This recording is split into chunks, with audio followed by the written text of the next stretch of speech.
Hello, എല്ലാവർക്കും പുതിയൊരു വ്ലോഗിലേക്ക് സ്വാഗതം.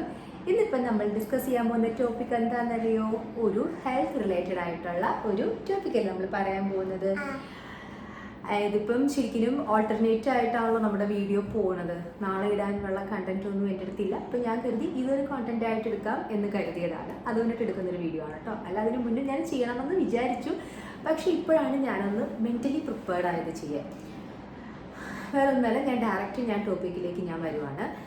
നമുക്ക് ഒരു എന്താ പറയുന്നത്, നമ്മളുടെ ഇപ്പോഴത്തെ ഒരു സാഹചര്യത്തിൽ നമുക്ക് ആഫ്റ്റർ കൊറോണ കഴിഞ്ഞിട്ട് എല്ലാവരും ഹെൽത്ത് വൈസും അതേപോലെ തന്നെ പല പല ഡെഫിഷ്യൻസിയും കാര്യങ്ങളിൽ എല്ലാം നമ്മുടെ ബോഡിയിലുണ്ട്. പലതരത്തിലുള്ള സിറ്റുവേഷൻസിലൂടെയാണ് നമ്മൾ കടന്നു പോകുന്നത്. നമ്മളിപ്പോൾ ഒരുപാട് ഇപ്പം പേപ്പറിലാണെങ്കിലും അല്ലാത്തുള്ള ന്യൂസ് റിപ്പോർട്ട്സിലൂടെ ആണെങ്കിലും ഒത്തിരി അൺഎക്സ്പെക്റ്റഡ് ആയിട്ടുള്ള ഡെത്തും കാര്യങ്ങളും എല്ലാം കാണുന്നുണ്ട്. പേടിക്കാനല്ല, ആർക്കും ഇപ്പം നമ്മൾ എത്രയൊക്കെ നമ്മൾ ബോഡി കീപ്പ് ചെയ്താലും എത്രയൊക്കെ നമുക്ക് ശ്രദ്ധിച്ചിട്ടുണ്ടെങ്കിലും അത് മേ ബി നമുക്കും സംഭവിക്കാം, ഇല്ലെന്ന് ഞാൻ പറയുന്നില്ല. എന്നിരുന്നാലും നമ്മൾ പരീക്ഷണത്തിന് തയ്യാറാവേണ്ട കാര്യമില്ലല്ലോ. നമ്മളുടെ ഹെൽത്ത് എന്ന് പറഞ്ഞിട്ടുണ്ടെങ്കിൽ വെൽത്തിനേക്കാളും ഇമ്പോർട്ടൻ്റ് ആയിട്ടുള്ള ഒരു കാര്യമാണ്, ഇല്ലേ? അപ്പം ഞാൻ അത് റിലേറ്റഡ് ആയിട്ടൊരു ടോപ്പിക് ആവട്ടെ ഇന്നത്തെ ഒരു നമ്മളുടെ ചർച്ചാ വിഷയം എന്ന് കരുതി. അപ്പം ഞാൻ പറയാൻ പോകുന്നതെന്ന് പറഞ്ഞിട്ടുണ്ടെങ്കിൽ, ഇപ്പം നോർമൽ ആളുകൾക്ക് ചെയ്യാൻ പറ്റുന്ന കുറച്ച് നമ്മളുടെ ബോഡി, നമ്മുടെ എന്താ പറയുന്നത്, ഹെൽത്ത് ചെക്കപ്പും കാര്യങ്ങളൊക്കെയാണ് ഞാൻ പറയാൻ പോകുന്നത്. മെയിനായിട്ട് ബ്ലഡ് ടെസ്റ്റ് ഏറ്റവും കുറഞ്ഞത് ഒരു 6 months കൂടുമെങ്കിലും നമ്മളത് ചെയ്തിരിക്കുന്നത് വളരെ നല്ല കാര്യമാണ് കേട്ടോ. പറ്റുമെങ്കിൽ നിങ്ങളൊന്നത് ഫോളോ ചെയ്യുന്നത് നല്ലതാണത്. വളരെ ചിലവ് കുറഞ്ഞ ടെസ്റ്റുകളാണ്. നമുക്ക് എന്തെങ്കിലും ഉണ്ടെങ്കിൽ, ഇപ്പം ഒരു ബോഡിയുടെ ചെറിയൊരു അലർജിക് ഇഷ്യൂ ആണെന്നുണ്ടെങ്കിലോ അല്ലെങ്കിൽ എന്തെങ്കിലും ഡെഫിഷ്യൻസി ആണെന്നുണ്ടെങ്കിലോ അതുപോലും നമുക്ക് ആ ടെസ്റ്റുകളിൽ കണ്ടുപിടിക്കാൻ പറ്റും. അപ്പം സ്റ്റാർട്ടിങ്ങിൽ തന്നെ സംഭവം പിടിച്ചിട്ടുണ്ടെങ്കിൽ പിന്നെ പ്രശ്നമില്ലല്ലോ. വളരെ ചിലവ് കുറഞ്ഞ രീതിയിൽ നമുക്ക് സെൽഫായിട്ട്, നമുക്കിപ്പോൾ നമുക്കിപ്പം ഒരു പ്രൊവൈഡറിൻ്റെ ഒരു ഹെൽപ്പോട് കൂടെ അല്ലാന്നുണ്ടെങ്കിൽ നമുക്ക് ഈ ടെസ്റ്റുകൾ ഒരു ലാബിൽ ചെന്ന് ചെയ്യാവുന്നേ ഉള്ളൂ. പക്ഷേ ഈ ടെസ്റ്റുകളിൽ എന്തെങ്കിലും വേരിയേഷൻ കാണുകയാണെന്നുണ്ടെങ്കിൽ മസ്റ്റായിട്ട് നമ്മൾ ഡോക്ടറെ അടുത്ത് പോവുക. ഡോക്ടർ ബാക്കിയുള്ള കാര്യങ്ങളൊക്കെ നോക്കിത്തരും, അത്രയേ ഉള്ളൂ. അപ്പം preventions is better than cure എന്ന മുദ്രാവാക്യത്തോടെ നമുക്ക് വ്ലോഗിലേക്ക് പോവാം. ഞങ്ങൾ കൂടുതൽ പോസ് ചെയ്യലും കട്ട് ചെയ്യലും ഒന്നുമില്ല, ഡയറക്റ്റ് അങ്ങോട്ട് നമ്മൾ മൂവ് ചെയ്യുവാണ്. കാരണം നമ്മുടെ ക്യാമറാമാൻ എക്സാമാണ്, അപ്പോൾ അവൾ ബിസിയാണ്. അപ്പം നമ്മൾ എന്താണെന്നുണ്ടെങ്കിൽ നമുക്ക് തന്നെ ബിസിയാണ്. അപ്പോൾ നമുക്ക് പറഞ്ഞാലോ, ഫസ്റ്റ് ടെസ്റ്റ് എന്ന് പറഞ്ഞിട്ടുണ്ടെങ്കിൽ നമ്മളുടെ ബ്ലഡ് ഷുഗർ ലെവലാണ്.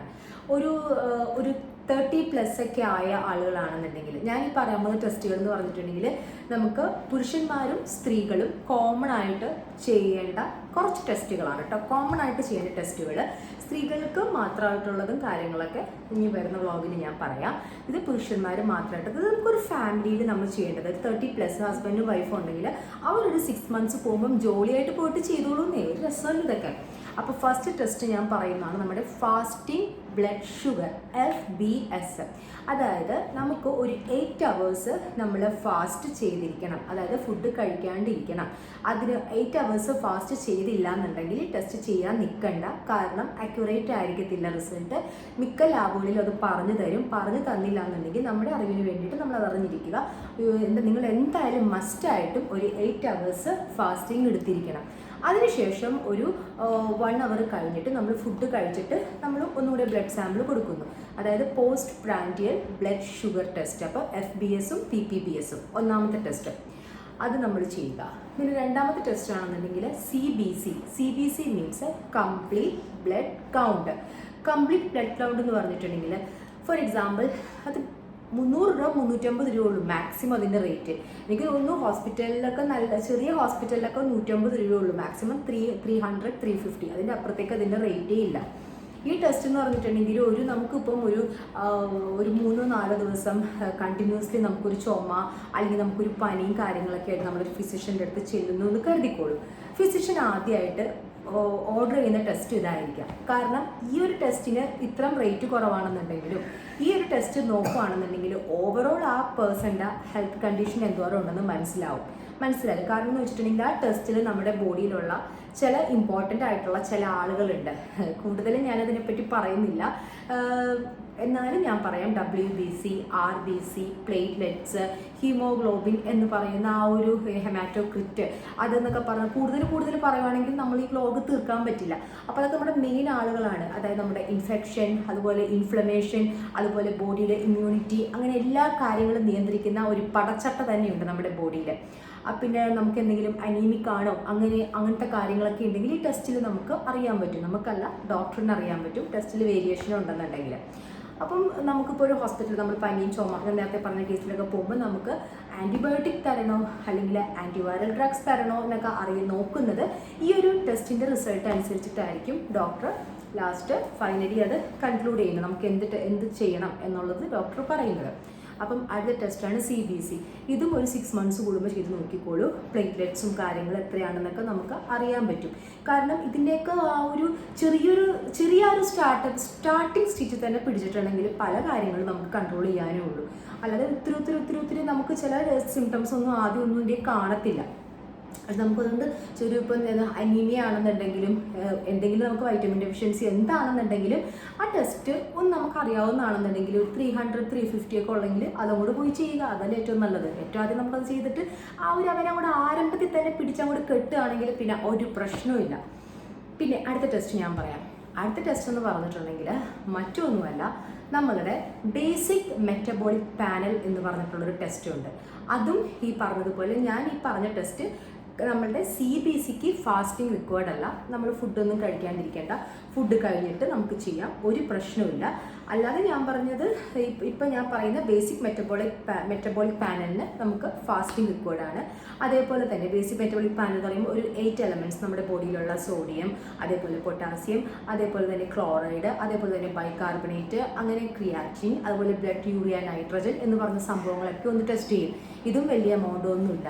ഇതും ആ ഒരു ടെസ്റ്റിൽ നമുക്ക് ഉൾപ്പെടുത്താവുന്നതാണ്. പിന്നെ അടുത്തതെന്ന് പറഞ്ഞിട്ടുണ്ടെങ്കിൽ നമ്മുടെ തൈറോയിഡ് ഇപ്പം മഹാവില്ലനാണ് കേട്ടോ. എനിക്ക് തോന്നുന്ന ഞാൻ പറഞ്ഞിട്ടുണ്ട്, എനിക്ക് +2 സമയത്ത് കിട്ടിയ ഒരു സമ്മാനമാണ് തൈറോയിഡ് എന്ന് പറഞ്ഞിട്ടുണ്ടെങ്കിൽ. തൈറോയിഡ് പറയുമ്പോൾ നിസ്സാരക്കാരനാണെങ്കിലും അവന് വലിയ കാര്യങ്ങൾ നമുക്ക് പണി തരാൻ പറ്റും. നന്നായിട്ടിട്ട് നമുക്ക് നല്ല പണി തരാൻ പറ്റുന്ന ഒരു അസുഖമാണ് തൈറോയിഡ്. അപ്പം തൈറോയിഡ് ആണെന്നുണ്ടെങ്കിലും പേടിക്കാനൊന്നുമില്ല. അതിനും മരുന്നുണ്ടല്ലോ, എല്ലാത്തിനും മരുന്നുണ്ടല്ലോ. പക്ഷെ അത് നമ്മൾ അറിയണം എന്ന് മാത്രമേ ഉള്ളൂ. തൈറോയിഡിന് T3, T4, TSH. പിന്നെ കുറച്ചും കൂടി അഡ്വാൻസ്ഡ് ആയിട്ട് ഇത് ടെസ്റ്റ് ചെയ്യണമെന്നുണ്ടെങ്കിൽ നമ്മുടെ ബ്ലഡിൽ അതിൻ്റെ ആൻറ്റിബോഡീസും കൂടി നോക്കുന്നത് നല്ലതായിരിക്കാം. അപ്പം അതാണ് അടുത്ത ടെസ്റ്റ്. അപ്പോൾ ഇപ്പോൾ എത്ര ടെസ്റ്റായി ഞാൻ പറഞ്ഞത്? ബ്ലഡ് യൂറിയ നൈട്രജൻ, CBC പറഞ്ഞു, അതേപോലെ തന്നെ നമ്മുടെ ബേസിക് മെറ്റബോളിക് പാനൽ പറഞ്ഞു, പിന്നെ തൈറോയിഡ് പറഞ്ഞു. അടുത്ത ടെസ്റ്റാണ് നമ്മളുടെ ലൈഫ് സ്റ്റൈൽ ഡിസീസസിൻ്റെ വേറൊരു ആളാണ് നമ്മളുടെ കൊളസ്ട്രോൾ. അപ്പോൾ ലിപ്പിഡ് പ്രൊഫൈൽ അല്ലേ, ലിപ്പിഡ് പ്രൊഫൈലും നിങ്ങൾ ചെയ്തിരിക്കുക. ലിപ്പിഡ് പ്രൊഫൈൽ ചെയ്യുമ്പം നമുക്ക് 2 ഓപ്ഷനുണ്ട്. അതായത് ടോട്ടൽ കൊളസ്ട്രോൾ നമുക്ക് നോക്കാം, അല്ലെങ്കിൽ ലിപ്പിഡ് പ്രൊഫൈൽ നോക്കാം. ഈ ടോട്ടൽ കൊളസ്ട്രോളിൻ്റെ വില വന്നിട്ട് 150 രൂപയാണ് ഇതിൻ്റെ റേറ്റ്. ലിപ്പിഡ് പ്രൊഫൈലാകുമ്പോൾ മാക്സിമം 300 അല്ലെങ്കിൽ മിനിമം 300 അല്ലെങ്കിൽ മാക്സിമം 350. ഇതിൻ്റെ അപ്പുറത്തേക്ക് ആവുന്നില്ല. പക്ഷെ നമ്മൾ ലിപ്പിഡ് പ്രൊഫൈലായിട്ട് നോക്കുകയാണെങ്കിൽ അതിൻ്റെ ഈച്ച് പാരാമീറ്റേഴ്സ് നമുക്ക് നോക്കാൻ പറ്റും. ഓരോ കൊളസ്ട്രോൾ നമ്മുടെ ബോഡിയിൽ നല്ല കൊളസ്ട്രോളും ഉണ്ട്, ചീത്ത കൊളസ്ട്രോളും ഉണ്ടല്ലോ. LDL എന്ന് പറഞ്ഞിട്ട് കൊളസ്ട്രോളിൻ്റെ തന്നെ വിവിധ ടൈപ്പാണ്. HDL, LDL, VLDL, triglycerides. ഇതിൽ LDL is the bad cholesterol. അത് നമുക്ക് വേണ്ട, അവൻ പ്രശ്നക്കാരനാണ്. പിന്നെ അതേപോലെ തന്നെ HDL is the good cholesterol. അത്രേ ഉള്ളൂ. HDL മാത്രമാണ് നമുക്ക് ഇത്ര അളവിൽ നമ്മുടെ ബോഡിയിൽ വേണ്ടത്. അപ്പം നമുക്ക് ഇതെല്ലാം കറക്റ്റായിട്ട് നമുക്ക് അറിയണമെങ്കിൽ ലിപ്പിഡ് പ്രൊഫൈലാണ് നല്ലത്. ടോട്ടൽ കൊളസ്ട്രോൾ ആണെങ്കിൽ ഓവറോൾ നമ്മുടെ ബോഡിയിൽ എന്തോരം കൊളസ്ട്രോൾ ഉണ്ട്, ഇത്ര 300ൻ്റെ അപ്പുറത്തേക്ക് പോവരുത് എന്ന് പറയും. 300ൻ്റെ അപ്പുറത്തേക്ക് ഒരു 310 ആണെങ്കിൽ ഡോക്ടർ അങ്ങനെ മരുന്ന് തരാറില്ല. എൻ്റെ ഹസ്ബൻഡിനും ഉണ്ടായിരുന്നു. അപ്പോൾ ഡോക്ടർ മരുന്ന് കൊടുത്തില്ല, പറഞ്ഞു നിങ്ങൾ ആ ലൈഫ് സ്റ്റൈൽ ഒന്ന് മാറ്റി പിടിച്ചാൽ മതി. ഇപ്പോൾ ആൾ കറക്റ്റ് കൺട്രോളിലാണ് നിൽക്കുന്നത് കേട്ടോ, വേറെ കുഴപ്പങ്ങളൊന്നുമില്ല. അതൊക്കെ നമ്മൾ ഡോക്ടറെ കണ്ടിട്ട് നമ്മൾ ചോദിക്കണം. ലെവൽ മാറിയാലും നിങ്ങൾ ഡോക്ടറെ അടുത്തോട്ട് പോവുക, ഒരു ഫിസിഷ്യൻ്റെ അടുത്ത് പോവുക. ചെറിയ മൈന്യൂട്ടായിട്ടുള്ള പ്രശ്നങ്ങളൊക്കെ ആണെങ്കിൽ കറക്റ്റ് ചെയ്യാനേ ഉണ്ടാവത്തുള്ളൂ. അപ്പം അങ്ങനത്തെ കാര്യം. അപ്പോൾ അതുകൊണ്ട് നമ്മുടെ കൊളസ്ട്രോൾ നോക്കുമ്പോൾ ലിപ്പിഡ് പ്രൊഫൈലായിട്ട് തന്നെ നോക്കുക. കാരണം മറ്റേതും ടോട്ടൽ കൊളസ്ട്രോളും ലിപ്പിഡ് പ്രൊഫൈലും തമ്മിൽ വലിയ വ്യത്യാസമൊന്നുമില്ല. അതിനും നമ്മുടെ ഫാസ്റ്റിംഗ് റിക്വയർഡ് ആണ്. ഓക്കെ, പിന്നെ അടുത്ത ടെസ്റ്റ് ഞാൻ പറയാൻ പോകും നമ്മുടെ ലിവർ ഫങ്ഷൻ ടെസ്റ്റാണ്. ലിവർ അറിയാലോ, നമ്മുടെ ലിവർ പണി തന്നിട്ടുണ്ടെങ്കിൽ ഒന്നും നോക്കണ്ട, പെട്ടു. അപ്പം ലിവർ ഫങ്ഷൻ ടെസ്റ്റ് എന്ന് പറഞ്ഞിട്ടുണ്ടെങ്കിലും 8 hours ഫാസ്റ്റിംഗ് തന്നെ വേണം. അതേപോലെ തന്നെ വലിയ കാശൊന്നുമില്ല. ഇതേപോലെ തന്നെ 350 rupees ഉള്ളൂ ഈ സംഭവത്തിനും. നമ്മുടെ തൈറോയിഡും അതേപോലെ തന്നെ ലിപ്പിഡ് പ്രൊഫൈലും ലിവർ ഫങ്ഷൻ ടെസ്റ്റിനും ഈ ഒരു റേറ്റാണുള്ളത്. പിന്നെ നമ്മുടെ ഈ പറഞ്ഞതുപോലെ ബേസിക് മെറ്റബോളിക് പാനലും CBC എല്ലാത്തിനും സെയിം റേറ്റാണ്. എന്തായാലും 500 കൂടില്ല. വലിയ ലാബുകളിൽ പോലും ആ റേറ്റ് എനിക്കറിയാവുന്നുള്ളൂ. നമ്മുടെ ഹൈടെക്, DDRC, മെട്രോപോളിസ് ഇവിടെയൊക്കെ ഈ റേറ്റാണ് ഉള്ളത് കേട്ടോ ഈ ടെസ്റ്റിന്. അപ്പം ഞാൻ പറഞ്ഞു തന്നിട്ടുണ്ടെങ്കിൽ നമ്മുടെ ലിവർ ഫങ്ഷൻ ടെസ്റ്റ്. അപ്പം ലിവർ പണിമുടക്കിയാൽ എല്ലാം പണിമുടക്കി. അതുകൊണ്ടിട്ട് നമ്മുടെ ലിവറിൽ കുറേ ആളുകളുണ്ട്. നമ്മുടെ ലിവറിൽ ആൽബുമിൻ ഉണ്ട്, അതേപോലെ തന്നെ ടോട്ടൽ പ്രോട്ടീൻ ഉണ്ട്, അതേപോലെ തന്നെ എന്താ പറയുന്നത് അലാനിൻ അമിനോ ട്രാൻസ്ഫറേസ് ഉണ്ട്, അതേപോലെ തന്നെ ആൽക്കലൈൻ ഫോസ്ഫറ്റേസ് ഉണ്ട്, അതുപോലെ ഗാമ ഗ്ലൂട്ടാമൈൽ ട്രാൻസ്ഫറേസ് ഉണ്ട്, അതേപോലെ തന്നെ ഒരുപാട് കാര്യം ഞാൻ കറക്റ്റായിട്ട് ഞാൻ പേരൊന്നും ആൾക്കാരുടെ ഓർക്കുന്നില്ല. പക്ഷേ ലിവർ ഫങ്ഷൻ ടെസ്റ്റ് നിങ്ങൾ ചെയ്യുക. പിന്നെ ബിലിറുബിൻ, ലിവറിലുള്ള മെയിൻ ആളാണ് ബിലിറുബിൻ. ബിലിറുബിൻ ഇപ്പോൾ പറഞ്ഞതുപോലെ നമ്മുടെ ബോഡിക്ക് വേണ്ടാത്തൊരു കാര്യമാണ്. പക്ഷേ ലിവർ പണിമുടക്കിയിട്ടുണ്ടെങ്കിൽ ലിവറാണ് ഇതിനെ കളയുന്നത്. അപ്പോൾ നമുക്ക് ഡോക്ടർമാർ നമ്മുടെ ബോഡിയിൽ കുറച്ച് മഞ്ഞപ്പും കാര്യങ്ങളൊക്കെ കൂടുതൽ കാണുന്നതെന്ന് പറഞ്ഞിട്ടുണ്ടെങ്കിൽ ഈ ബിലിറുബിനൊക്കെ അടിഞ്ഞു കൂടുമ്പോഴാണ്. അപ്പോൾ ബിലിറുബിൻ അങ്ങനത്തെ വേസ്റ്റ് പ്രൊഡക്ട്സ് ഒക്കെ അക്യുമുലേറ്റ് ആവാൻ ചാൻസ് ഉണ്ട് ലിവർ പണിമുടക്കിയിട്ടുണ്ടെങ്കിൽ. അതായത് നമ്മുടെ ജോണ്ടീസ്, മഞ്ഞപ്പിത്തത്തിലോട്ടൊക്കെ വരാനുള്ള ചാൻസും കാര്യങ്ങളൊക്കെ ഉണ്ട്. അപ്പോൾ ലിവർ ഫങ്ഷൻ ടെസ്റ്റ് ഇമ്പോർട്ടൻ്റ് ആയിട്ട് നിങ്ങളൊരു 6 months കൂടുമ്പോൾ ചെയ്ത് നോക്കേണ്ട കാര്യമാണ്. ചെറിയ കാര്യങ്ങൾ അതിപ്പോൾ ലിവർ ഫങ്ഷൻ ടെസ്റ്റിൽ കാണുന്ന ഈ എൻസൈംസിൻ്റെ, അതായത് ലാക്റ്റേറ്റ് ഡീഹൈഡ്രോജനേസ് എന്നൊക്കെ പറഞ്ഞ ടെസ്റ്റൊക്കെ ഉണ്ട്. അതിലൊക്കെ ചെറിയ വേരിയേഷൻ വരുവാണെങ്കിലാണ് ഫാറ്റി ലിവറും അതേപോലെ തന്നെ നമ്മളുടെ സിറോസിസും അങ്ങനെ ഇങ്ങനത്തെ ചാൻസ് ഒക്കെ ഉള്ളത്. പക്ഷേ അത്രയൊന്നും നമ്മൾ ചിന്തിക്കേണ്ട കാര്യമൊന്നുമില്ല. ചെറിയ മൈന്യൂട്ട് പ്രശ്നങ്ങളാണെങ്കിൽ അത് ഡോക്ടേഴ്സ് അതനുസരിച്ച് അവർക്കറിയാം ട്രീറ്റ്മെൻറ്റ് എന്താ തരേണ്ടതെന്ന്. പക്ഷേ നമ്മുടെ ഉത്തരവാദിത്വം എന്ന് പറഞ്ഞിട്ടുണ്ടെങ്കിൽ നമ്മളൊന്ന് നോക്കുക എന്നുള്ളതാണ്. ഫോർ എക്സാമ്പിൾ, നമ്മളിപ്പോൾ ഒരു വണ്ടി വാങ്ങിച്ചിട്ടുണ്ടെങ്കിലും 1 വർഷം കൂടുമെങ്കിലും അവനെ നമ്മളൊന്ന് സർവീസ് ചെയ്യില്ല, അതിൻ്റെ ഓയിലൊക്കെ ഒന്ന് ചേഞ്ച് ചെയ്യില്ലേ. ഒരു 8 അല്ലെങ്കിൽ ഒരു വർഷം. വണ്ടി ഭ്രാന്തന്മാരാണെങ്കിൽ ഒരു 6 മാസം കൂടുമ്പോൾ അവരിങ്ങനെ ചെയ്തുകൊണ്ടേയിരിക്കും. അപ്പോൾ അതേപോലെ തന്നെ അതിലെത്രയോ വലുതാണ് നമ്മുടെ ബോഡി. അപ്പോൾ നമ്മുടെ ബോഡിക്ക് വേണ്ട ടെസ്റ്റ്, ബോഡിക്ക് വേണ്ട കാര്യങ്ങൾ നമ്മൾ വേണ്ട രീതിയിൽ കൊടുക്കുകയാണെങ്കിൽ ഒരു പ്രശ്നമില്ലെന്നേ. പോകുന്നിടത്തോളം അതങ്ങോട്ട് പോയിക്കോളും, അത്രയേ ഉള്ളൂ. പിന്നെ അപ്പോൾ നമ്മുടെ ലിവർ ഫങ്ഷൻ ടെസ്റ്റ് കഴിഞ്ഞു. പിന്നെ അടുത്തതാണ് നമ്മുടെ renal function test, means kidney function test. അതും ഇമ്പോർട്ടൻ്റ് ആണ്. അതും ഫാസ്റ്റിംഗ് റിക്വയർഡ് ആണ്. 8 hours ഫാസ്റ്റിംഗ് തന്നെ വേണം. റേറ്റ് ഏകദേശം ഈ പറഞ്ഞ റേറ്റേ ഉള്ളൂ. 350, 300 ആ റേറ്റേ ഉള്ളൂ. അതും ഈ പറഞ്ഞതുപോലെ നമ്മളുടെ ഗ്ലോമറുലാർ ഫിൽട്രേഷൻ റേറ്റ് നോക്കും, GFR നോക്കും, അതുപോലെ തന്നെ ക്രിയാറ്റിൻ നോക്കും, പിന്നെ അതുപോലെ ബ്ലഡ്, യൂറിയ, നൈട്രജൻ, അങ്ങനത്തെ കുറച്ച് പാരാമീറ്റേഴ്സ് അതിനുണ്ട്. പിന്നെ അതേപോലെ തന്നെ മെയിൻ വേറൊരു ടെസ്റ്റാണ് യൂറിക് ആസിഡ് ടെസ്റ്റ്. ഇതിനും ഫാസ്റ്റിംഗ് റിക്വയർഡ് ആണ്. 8 hours ഫാസ്റ്റിംഗ് തന്നെ വേണം ഈ സംഭവത്തിന്. ഇപ്പം നമ്മളിവിടെ വരെ പറഞ്ഞു, നമ്മളുടെ ലിവർ ഫങ്ഷൻ ടെസ്റ്റ് പറഞ്ഞു, കിഡ്നി ഫങ്ഷൻ ടെസ്റ്റ് പറഞ്ഞു, യൂറിക് ആസിഡ് പറഞ്ഞു. ഇനി എന്തോ ഒന്ന് വിട്ടുപോയിട്ടുണ്ടെന്ന് തോന്നുന്നല്ലോ. ആയോ എല്ലാവരും?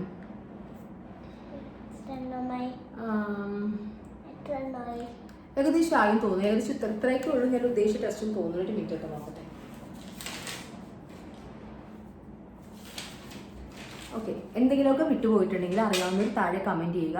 ഞാനും ഇതിൻ്റെ വലിയ ആളൊന്നുമല്ലല്ലോ. പക്ഷെ ഞാൻ ഈ ടെസ്റ്റിനെ പറ്റി ഇങ്ങനെ ഇത്രയായിട്ട് ഈസി ആയിട്ട് ഞാൻ പറയുന്ന വേറെ ഒന്നല്ല. ഞങ്ങൾ 6 months കൂടുമ്പം ഞാനെല്ലാം ചെയ്യാറില്ല. ഞാൻ തൈറോയിഡാണ് മെയിനായിട്ട് മോണിറ്റർ ചെയ്യാറുള്ളത്. എനിക്ക് തൈറോയിഡിൻ്റെ ഇഷ്യൂ ഉള്ളതുകൊണ്ടിട്ട് ഹസ്ബൻഡ് ചെയ്യുന്ന ടെസ്റ്റുകളാണ്. അതാണ് ഇത്രയും കാണാപ്പാടുമായിട്ട്. കാരണം ഞങ്ങൾക്കൊരു ഫിസിഷ്യൻ ഉണ്ട്. ഫിസിഷ്യൻ ഞങ്ങൾക്ക് എഴുതുന്ന ടെസ്റ്റുകളാണ്. ഇതിപ്പോൾ 6 months കൂടുന്നെങ്കിൽ ചെയ്യണമെന്ന് പുള്ളിക്കാരൻ പറഞ്ഞിട്ടുണ്ട്. ആ ഫിസിഷ്യൻ ആ ഒരു ബേസിലാണ് നമ്മളിത് ചെയ്യുന്നത് കേട്ടോ. അല്ലാതെ നമ്മളിതിൻ്റെ വലിയ പണ്ഡിതരൊന്നും അല്ല കേട്ടോ. അതുകൊണ്ട് അപ്പോൾ നമ്മൾ എനിക്കറിയാവുന്നത് എനിക്ക് ഷെയർ ചെയ്യണം, അത്രയേ ഉള്ളൂ കേട്ടോ. അപ്പോൾ ഇതുപോലെ തന്നെ പിന്നെ വേറൊരു സംഭവമുണ്ട്, കാർഡിയാക് മാർക്കേഴ്സ് എന്ന് പറയുന്ന ഒരു സംഭവം. കാർഡിയാക് മാർക്കേഴ്സ് ഇപ്പം നമുക്ക് പൊതുവേ മിക്കവർക്കും അറിയാമായിരിക്കാം. എന്നാലും കുറച്ച് ആർക്കെങ്കിലും അറിയില്ല എന്നുണ്ടെങ്കിൽ അവരുടെ അറിവിന് വേണ്ടി പറയുന്നതാണ്. അതായത് നമുക്കിപ്പോൾ പൊതുവേ നമുക്കറിയാവുന്നത് നമ്മുടെ ഹാർട്ടിന് എന്തെങ്കിലും ഇഷ്യൂ ഉണ്ടെങ്കിൽ ECG, എക്കോ ഇങ്ങനൊരു ഓപ്ഷൻ ആയിരിക്കാം. നമുക്കറിയാം, നമ്മളൊരു എന്താ പറയുക ഡോക്ടറെ അടുത്ത് പോയിട്ട് അല്ലെങ്കിൽ നമ്മളൊരു ഫിസിഷ്യനോ അല്ലെന്നുണ്ടെങ്കിൽ നമ്മളിപ്പം ഒരു എന്താ പറയുന്നത് കാർഡിയോളജിസ്റ്റിൻ്റെ അടുത്ത് പോയി കഴിയുമ്പോൾ നമുക്ക് ഇങ്ങനത്തെ കുറച്ച് പ്രശ്നങ്ങളൊക്കെ ഉണ്ടെങ്കിൽ ECG, എക്കോ കാര്യങ്ങളൊക്കെ നോക്കും. അതിലെന്തെങ്കിലും കംപ്ലയിൻറ്റ് കാണുമ്പോഴാണ് പിന്നീട് ഫർദർ ആയിട്ടുള്ള അതിൻ്റെ ട്രീറ്റ്മെൻറ്റും കാര്യങ്ങളും പ്രൊസീജിയറൊക്കെ ചെയ്യാൻ പറയുന്നത്. പക്ഷേ അതിന് മുന്നേ നമുക്ക് ബ്ലഡിൽ ഇവൻ്റെ അംശം ഉണ്ടോ എന്ന് നോക്കാൻ പറ്റും. നമ്മുടെ ബ്ലഡ് നോക്കിയാൽ തന്നെ അറിയാൻ പറ്റും. ഇതും 8 hours ഫാസ്റ്റിംഗ് റിക്വയർഡ് ആണ് കേട്ടോ. അത് വേറെ ഒന്നല്ല, മാർക്കേഴ്സ്, കാർഡിയാക് മാർക്കേഴ്സ് ടെസ്റ്റ് എന്നാണ് അതിനെ പറയുന്നത്. ഫസ്റ്റ് ആണ് ട്രോപ്പോണിൻ. ഞാൻ അതിലെല്ലാം പറയുന്നതിൽ ഇമ്പോർട്ടൻ്റ് ആയിട്ടുള്ള കാര്യം പറയുന്നത് troponin means highly sensitive cardiac മാർക്കറാണ്. ഹാർട്ടിന് എന്തെങ്കിലും ഹാർട്ട് വാളിന് അല്ലെങ്കിൽ മസിൽസിന് എന്തെങ്കിലും പ്രശ്നം ഉണ്ടെന്നുണ്ടെങ്കിൽ ഈ മാർക്കർ നമ്മുടെ ബ്ലഡ് സ്ട്രീമിലേക്ക് നന്നായിട്ട് റിലീസ് ചെയ്യും. ഓക്കെ. അങ്ങനെ റിലീസ് ചെയ്ത് കഴിയുമ്പോൾ ഒരു 3 hours ആകുമ്പോഴേക്കും ഇത് നമുക്ക് ടെസ്റ്റ് ചെയ്ത് നോക്കിയിട്ടുണ്ടെങ്കിൽ എന്തെങ്കിലും ഇഷ്യൂ ഉണ്ടോ, അതായത് കാർഡിയാക് ഇഷ്യൂസ് ഉണ്ടോ അല്ലെങ്കിൽ എന്തെങ്കിലും ചാൻസ് ഉണ്ടോ എന്ന് നമുക്ക് അറിയാൻ പറ്റും. ഈ ഒരു കാർഡിയാക് മാർക്കർ, ഈ ട്രോപ്പോണിൻ്റെ പ്രസൻസ് എന്ന് പറഞ്ഞിട്ടുണ്ടെങ്കിൽ ഒരു 10 days വരെ നമ്മുടെ ബ്ലഡിൽ കാണും.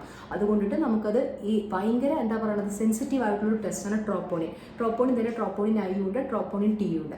പിന്നെ രണ്ടാമത്തെ ഒരു മാർക്കർ ടെസ്റ്റാണ് ഞാൻ പറയാൻ പോകുന്നത്, നമ്മുടെ സി റിയാക്റ്റീവ് പ്രോട്ടീൻ, അതായത് CRP എന്ന് പറയും. പിന്നെ highly sensitive C reactive protein ഉണ്ട്. ഇതെന്ന് പറഞ്ഞിട്ടുണ്ടെങ്കിൽ നമ്മൾ ട്രോപ്പോണിൻ്റെ അത്രയും സെൻസിറ്റീവ് ആയിട്ടുള്ളൊരു കാർഡിയാക് മാർക്കർ ടെസ്റ്റ് അല്ല.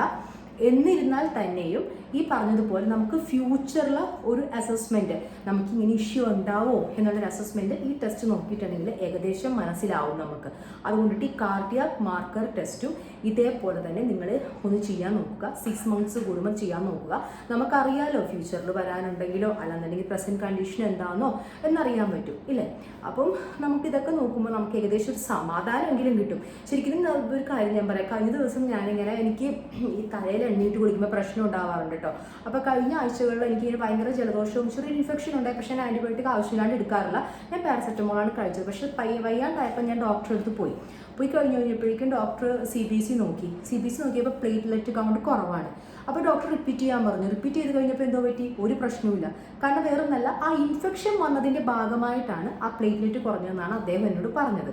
അപ്പോൾ അത്രയേ ഉള്ളൂ. ചില കാര്യങ്ങൾ നമുക്ക് വലിയ അസുഖങ്ങളായിരിക്കത്തില്ല. ചെറിയ എന്തെങ്കിലും മൈന്യൂട്ട് ഹെൽത്ത് ഇൻഫെക്ഷൻ്റെ ഭാഗമായിട്ടോ ഇൻഫ്ലമേഷൻ്റെ ഭാഗമായിട്ടോ എന്തെങ്കിലും നമ്മുടെ ബോഡിയിലുള്ള ആ ഫാക്ടേഴ്സിന് വ്യത്യാസം വരുന്നതായിരിക്കാം.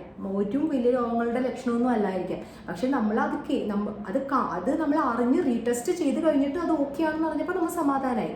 ഇല്ലെങ്കിൽ നമുക്ക് പേടിയായിരിക്കും. പേടി വന്ന് നമുക്ക് ടെൻഷൻ വന്നിട്ട് വല്ല ആൻസൈറ്റി ഇഷ്യൂസ് വരാമല്ലോ. അതുകൊണ്ടിട്ട് നമ്മളത് എപ്പോഴും ഒന്ന് നോക്കുക. ഇതൊന്നും ഭയങ്കര എക്സ്പെൻസീവ് ആയിട്ടുള്ള ടെസ്റ്റ് അല്ല. ഞാൻ ഈ പറഞ്ഞ എല്ലാ ടെസ്റ്റും ബിലോ 1000 ഉള്ളൂ. അതിൻ്റെ അപ്പുറത്തോട്ട് ഒരു ടെസ്റ്റിൻ്റെ റേറ്റും ഇല്ല എന്നുള്ളതാണ് സത്യം. പിന്നെ ഞാൻ വേറൊരു കാര്യം ഞാൻ പറയാം. അപ്പം ടെസ്റ്റുകളുടെ മനസ്സിലായില്ല എന്തൊക്കെയാണ്, ഞാൻ റിപ്പീറ്റ് അടിക്കുന്നില്ല. അപ്പം ദയവായിട്ടൊരു 6 months കൂടുമ്പം നിങ്ങൾക്ക് പറ്റുമെങ്കിൽ ഈ ടെസ്റ്റ് ഒന്ന് പോയിട്ട് ഒന്ന് ചെയ്യാൻ നോക്കുക. കാരണം നമ്മൾ എന്തെല്ലാം കാശല്ലാത്ത രീതിയിൽ നമ്മുടെയൊക്കെ പോകുന്നുണ്ട്. അപ്പം ഈ ഒരു കുഞ്ഞു കാര്യത്തിന് നമ്മൾക്ക് വേണ്ടി നമ്മൾ കുറച്ച് സമയം ചിലവഴിക്കണ്ടേ.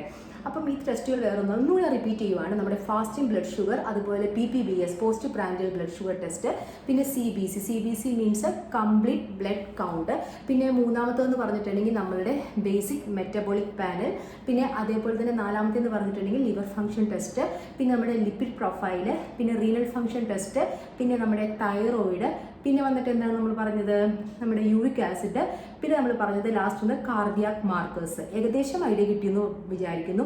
ഈ ടെസ്റ്റുകളുടെ പേര് പറഞ്ഞിട്ടുണ്ടെങ്കിൽ നമുക്ക് ലാബിൽ തന്നെ ഈസിയായിട്ട് നമുക്ക് ചെയ്യാൻ പറ്റുന്ന ടെസ്റ്റുകളാണ്. പിന്നെ ലാബിൽ ചെയ്യുമ്പോൾ എന്താണെന്നുണ്ടെങ്കിലും ഈ CBC ഒഴികെ എല്ലാ ടെസ്റ്റിനും മസ്റ്റ് 8 hours ഫാസ്റ്റിംഗ് ആയിരിക്കാൻ തന്നെ നോക്കുക. എങ്കിൽ മാത്രമേ നമുക്ക് വേണ്ട വിധത്തിലുള്ള നമുക്ക് സാറ്റിസ്ഫൈഡ് ആയിട്ടുള്ള റിസൾട്ട് നമുക്ക് കിട്ടത്തുള്ളൂ. അല്ലെങ്കിൽ എന്തെങ്കിലും ചെറിയ വ്യതിയാനങ്ങളൊക്കെ ഉണ്ടാവും. നമ്മൾ എമൗണ്ട് കൊടുത്തിട്ട് നമ്മൾ വെറുതെ റിസ്ക് എടുക്കേണ്ട ആവശ്യമില്ലല്ലോ. പിന്നെ അതേപോലെ തന്നെ ഞാൻ വേറൊരു കാര്യം പറയുവാണ്, അത് പറയാതിരിക്കാൻ എനിക്ക് വയ്യ. ഞാനിപ്പോൾ ഇന്നിപ്പം കൊച്ചിൻ്റെ ടെസ്റ്റ് ചെയ്യാൻ പോയപ്പം ഞാൻ കണ്ടൊരു കാര്യമാണ്, വൈറ്റമിൻ D ടെസ്റ്റ് ചെയ്യാൻ പോയപ്പോൾ കണ്ട കാര്യമാണ്. ഈ ലാബുകളിൽ ഓഫർ എന്ന് പറഞ്ഞു വെക്കും. വലിയ ലാബുകളിലും ഓഫർ വെക്കാറുണ്ട്, ചെറിയ ലാബിനെക്കാട്ടിലും. പക്ഷേ ഈ ഓഫർ വെക്കുമ്പം 1500, 1250 എന്ന് പറഞ്ഞിട്ട് ഈ പറഞ്ഞതുപോലെ ബ്ലഡ് ഷുഗർ നോക്കി കൊടുക്കുന്നു, പിന്നെ ടോട്ടൽ കൊളസ്ട്രോൾ നോക്കി കൊടുക്കുന്നു, തൈറോയ്ഡ് പാനൽ നോക്കി കൊടുക്കുന്നു, യൂറിക് ആസിഡ് നോക്കി കൊടുക്കുന്നു. ഇതിന് 1500 ആണ് അവർ പറഞ്ഞിരിക്കുന്നത്. ഓഫർ റേറ്റ് ആണെന്നാണ് പറഞ്ഞിരിക്കുന്നത്. ദയവായിട്ട് കൂട്ടരെ ഇത് വിശ്വസിക്കല്ലേ. കാരണം എന്ന് പറഞ്ഞിട്ടുണ്ടെങ്കിൽ ഇതിപ്പോൾ നമ്മൾ ഒറ്റയായിട്ട് എടുത്ത് നോക്കുകയാണെന്നുണ്ടെങ്കിൽ നിങ്ങളൊന്ന് കാൽക്കുലേറ്റ് ചെയ്ത് നോക്കുക. ഫാസ്റ്റിംഗ് ബ്ലഡ് ഷുഗറിന് കൂടി വന്നിട്ടുണ്ടെങ്കിൽ ഒരു 150 രൂപയുള്ളൂ മാക്സിമം. പിന്നെ അതേപോലെ തന്നെ ടോട്ടൽ കൊളസ്ട്രോളിന് 150 രൂപയുള്ളൂ. പിന്നെ അതേപോലെ തന്നെ തൈറോയ്ഡ് പ്രൊഫൈലിന് 350 റുപ്പീസേ ഉള്ളൂ. പിന്നെ യൂറിക് ആസിഡിൻ്റെ ടെസ്റ്റിന് 150 രൂപയുള്ളൂ. ഇത് എത്ര രൂപയാവും ഇത് കൂട്ടിയിട്ടുണ്ടെന്നുണ്ടെങ്കിൽ? ഇല്ലേ, 1500 എന്നാണ് അവർ പറഞ്ഞിരിക്കുന്നത്. അപ്പം ഞാൻ അവരോട് വെറുതെ തമാശയ്ക്ക് ചോദിച്ചതാണ്. കാരണം എനിക്കിത് ടെസ്റ്റ് ചെയ്യേണ്ട കാര്യമില്ല, ഞാൻ മുന്നേ ടെസ്റ്റ് ചെയ്തതാണ്. ഞാൻ പറഞ്ഞു എനിക്ക് ടോട്ടൽ കൊളസ്ട്രോളിന് പകരം ലിപ്പിഡ് പ്രൊഫൈൽ എനിക്ക് ചെയ്തു തരാൻ പറ്റുമോ എന്ന് ചോദിച്ചു. അപ്പോൾ അവർ പറഞ്ഞു അത് പറ്റില്ല എന്ന് പറഞ്ഞു. കാരണം എന്താ, ലിപ്പിഡ് പ്രൊഫൈൽ 350 ആണ്. എന്നാലും അവർക്ക് ലാഭമുണ്ട്, പക്ഷെ അവരത് വിട്ട് കളിക്കാൻ തയ്യാറല്ല. അതുകൊണ്ടിട്ട് ഓഫർ എന്ന് കാണുമ്പം നിങ്ങൾ പെട്ടെന്ന് തന്നെ അതിലോട്ട് വീഴാൻ നിൽക്കണ്ട. നിങ്ങൾ ഓരോ ടെസ്റ്റിനും അല്ലാണ്ട് എത്ര റേറ്റ് ആണെന്ന് ചോദിക്കുക. എന്നിട്ട് അവരോട് പറഞ്ഞു വൈറ്റമിൻ്റെ ഒന്നും ഓഫർ കൊടുക്കുന്നില്ല എന്ന് പറഞ്ഞു. കാരണം വൈറ്റമിൻ്റെ ടെസ്റ്റിനൊക്കെ 1000 എബോവ് ആണ്. ഓഫർ കൊടുക്കാൻ പറ്റത്തില്ല, അതാണ് കാര്യം.